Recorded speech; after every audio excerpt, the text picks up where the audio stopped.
You're listening to Consolidate That. Welcome back to Consolidate That. Ivan, we've got a wonderful guest. I brought another doctor for you today to make you feel at home. So I'll let you go ahead and introduce our guest. Another doctor and MBA. So we're... I know, you're perfect match. But my experience is not as profound. So I'm very excited to introduce you guys to a colleague of mine, Dr. Jaime Pickett. She is the Chief Veterinary Officer in Pet Paradise. So she joined Pet Paradise in 2017 as a Chief Veterinary Officer to work with a strong team that's similarly committed to establishing pet wellness as a priority. She completed her pre-medical studies in the Johns Hopkins University and earned a doctoral degree at University of Florida College of Veterinary Medicine. She also holds a Master's of Business Administration and currently serves on the University of Florida College of Veterinary Medicine Admission Committee. As an entrepreneur at heart, Dr. Pickett has owned and operated several successful veterinary hospitals and franchises. She is committed to providing quality and innovative healthcare to pets in a convenient environment for busy pet parents. Welcome to the show. Thank you for finding the time. Thanks for having me. Your career path is amazing. So you own several Papa John's as the franchise. Is that correct? Yes, that's correct. Yes, 13 in total. 13 of them. Yes. Jeez. Okay. And then, so now Pet Paradise is not a franchise. It's a true pet spa. If nobody checked it out before, please go to Pet Paradise and find it on Google, I guess, or what's the website? petparadise.com. And we made it easy for you. Yeah. And so it's an incredible facilities. I know, Ryan, you bring your pets over there as well. And I showed it to our Ukrainian team, and half of them said that it looks much better than their previous vacation. Yeah, they all wanted to come and visit and stay there. So. We don't take human guests, just so you know. Come on. We were hoping with a discount. So that's incredible. Now, can you tell us just a little bit, how does that journey happen? You become a veterinarian and then... So, I guess backing up a little bit, I worked for Banfield my first year after graduating veterinary school. And, you just watch the clients pour in the doors from PetSmart. Yeah, I mean, you talk about guaranteed clientele. Even on the slow days, all you had to do is go throw on your white coat and your stethoscope and walk into PetSmart and go talk to a client that's looking at a dog food or cat food and educate them. And before you knew it, you had a new client. So the business model of convenience and a one-stop shop is what people wanted, right? So, and they still do today. Nothing's really changed there from when I first graduated in 2003. So talk about a location being one of the major keys to a business. What better real estate could you have had than a veterinary hospital being inside a major pet store that also offers grooming and trainings? Naturally, I reached out to corporate and asked to purchase one. So, I bought a second one along the lines. And then Mars, the candy company, came in and purchased Banfield from Scott Campbell, who started the company, the founder, a very innovative man and a visionary, really, in the vet. He's really changed the vet industry. But they came in and purchased, and the franchisees really knew they had a 5-year. They're on a 5-year plan now. Our clock is starting.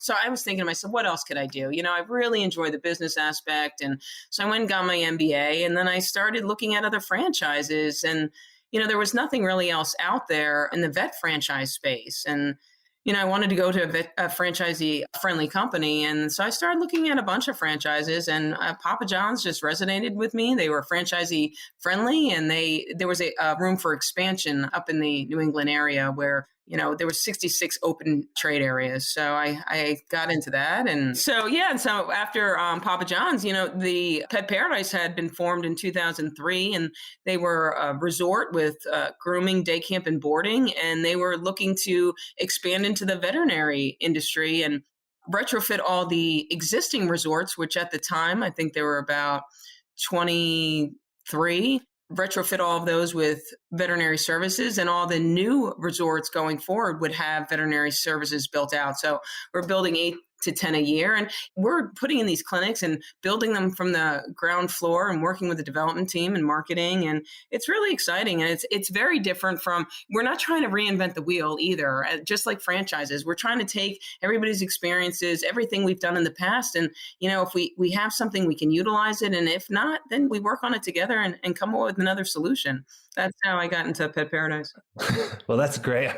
You've obviously had a lot of experience. I think it's really interesting. Ivan and I are always talking about how unusual the DVM MBA path is. I know you and I have talked a few times about how there isn't business courses taught during veterinary school, which I think would be something hugely valuable and really important, something that consolidation is bringing. But between running your clinics and going to get your MBA, what do you think was something that you learned different from your MBA that you hadn't learned or that you wish you had had when you started your locations?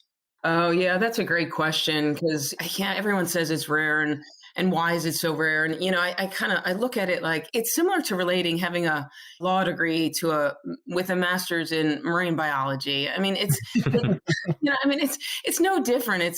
It's foreign to vets and not part of their wheelhouse, however, it really rounds out our knowledge of anatomy and physiology with a business degree. So most new vets or even seasoned ones do not understand how a hospital or clinical practice makes money, how to manage people, how to make or interpret financial models or lead in general. So it really provides vets with even just more immediate clout in decision-making scenarios. So it can help, even senior vets prepare to transition into leadership or management roles if and when they decide to throttle back on practicing clinical medicine. So I think earning a MBA provides doctors with solid leadership foundations to build upon and a practical tool set necessary to address many of the looming challenges in our industry today. So it's a great way I think the main thing really is it really speaks to the leadership and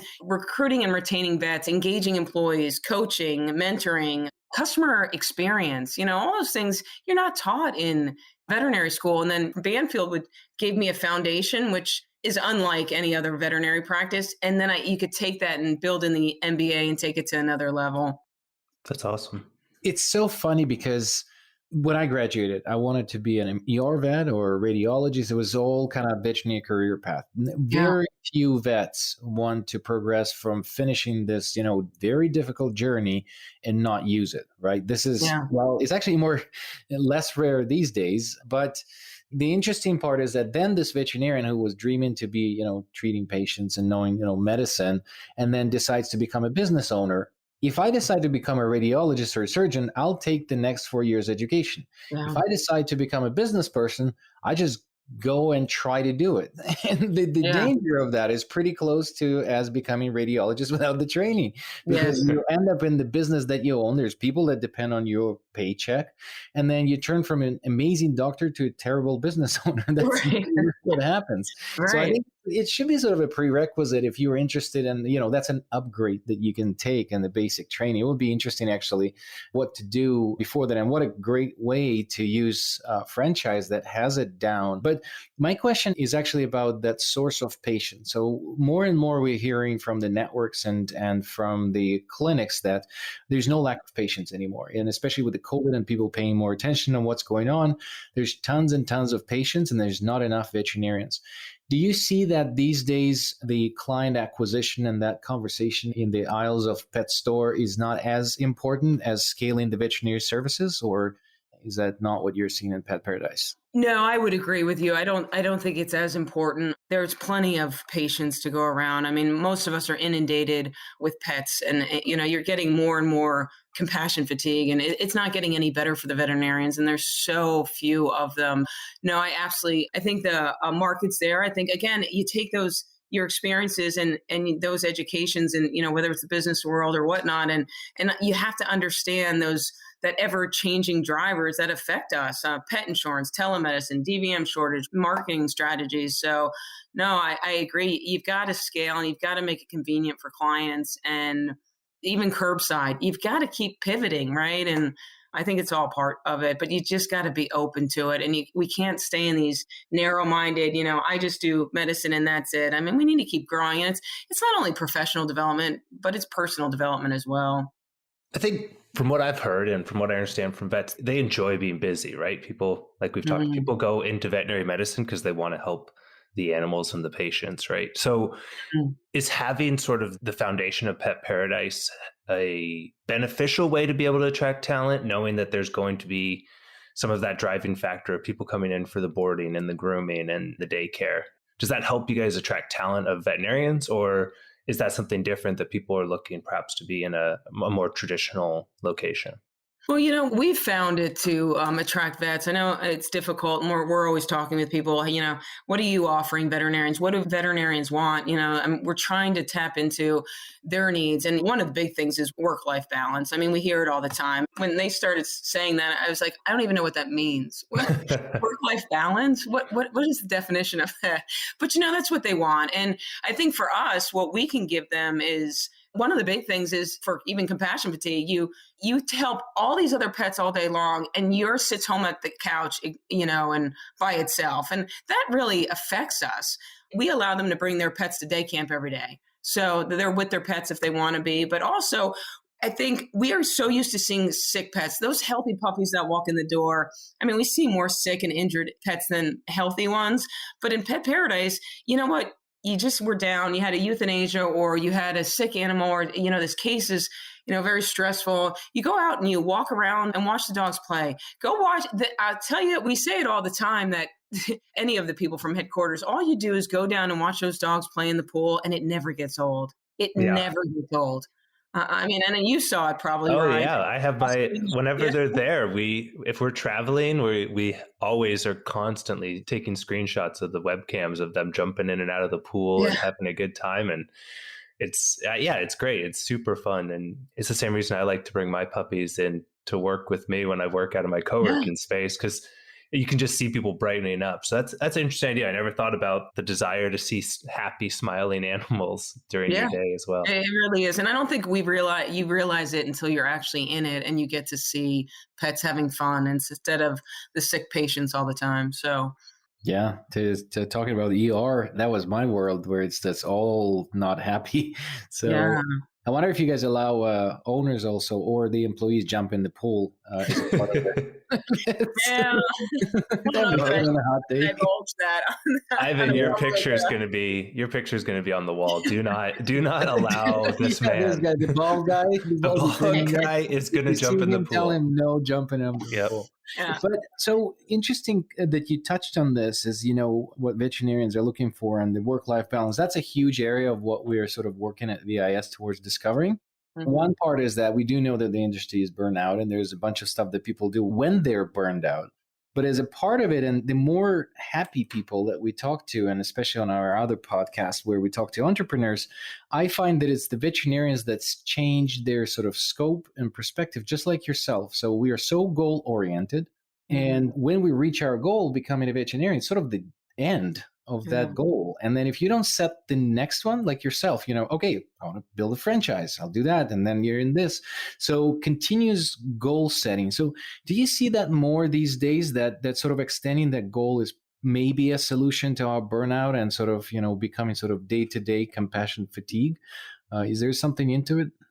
Yeah, I never really thought about it, but I think there's a valid point to that. Diversify what you're doing in general. I mean, I know it for a lot of people, sure, because of the burnout. And then also you kind of do get into a routine and a rut, right? I mean, like anything else. So I think it's a very valid point that I had not thought about, but I do think you're right. And then I think some people just need more, work these hours, go home, and they need to rely on those hours, which, it's hard because we're in the healthcare industry. So you can't promise them that either, even though you want to. You'll get out at 6:00 when we know that may or may not be the case. So I do think diversifying what they're doing a little bit would help. I mean, they've been in the veterinary field, most of them since they were kids. So, yeah.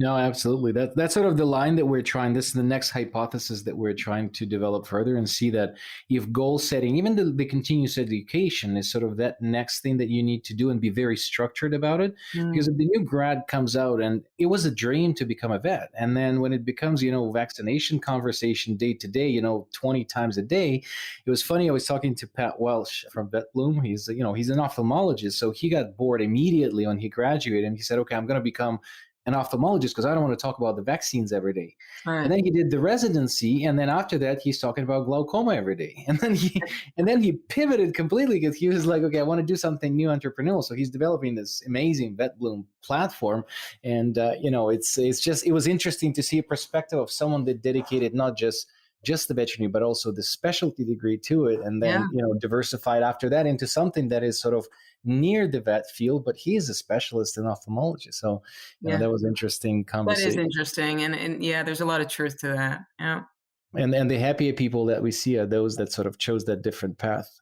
Well, we burned through 20 minutes. We usually promise our listeners to kind of limit it to that. So I just want to, again, talk about the Pet Paradise for who is your best customer, where they find you, which locations, if there's not the huge list or there is a huge list, Ivan. They're big. 20 plus. How many locations? We have 40 now. We have 40. We're actually just opened our 43rd, and we'll have 45 by the end of this month. Wow. Okay. Yeah, so we're building out about 8 to 10 a year, and they're about anywhere 13 to 15,000 square feet. Yep. And so people can go to petparadise.com to be able to find that full list of them, which is great. And much like you said, I know you guys are always looking for new talent. So any new veterinarians or existing veterinarians that are looking for a new opportunity, obviously go on there and check out what you guys have going on, because I know it's a really cool place. I know we've worked together on some other projects too, so I'm a big fan of what you guys have going on. So 2 questions that we always ask to end with people are a book that you would recommend, something that you're reading or something that really impacted you when you did read it. Sure. Yeah. Actually, this was a recommendation from our CEO, Fernando Acosta-Rua. It was a great book. It's called Multipliers by Liz Wiseman. It's about increasing the intelligence and achievements of your team versus diminishers who are intelligent people, but they sap the intelligence and energy out of the room because they are more focused on their own intelligence than the potential smarts within their own team. So I think it's a great book. And it's a thick book, but you can get the audio. Well, and then our one other question is, who else would you recommend having us reach out to join the podcast with us? Oh, well, so and of course, I would choose Scott Campbell, the founder of Banfield. And I'll tell you, he's great. He's visionary. He's been great, but also he still will pick up. He has his same cell phone he did 30 years ago, and he still picks it up. So he's a great mentor and an advocate for our profession in general. So he's still around. That would be my pick. Perfect. Well, I know there's a ton of things that we can hit on with you. I think we would love to have you back again and talk with you about our success series and maybe talk about some of the sales of practices that you have going on and your history on those things as well. But for this time, we'll call it a day, and we really appreciate having you on, Dr. Pickett, and look forward to talking with you again soon. Thank you for your time. Thank you so much for listening to Consolidate That. If you want to hear our new episodes, please find us on any podcast platform. Also, you can learn more about us on our website at vetintegrations.com.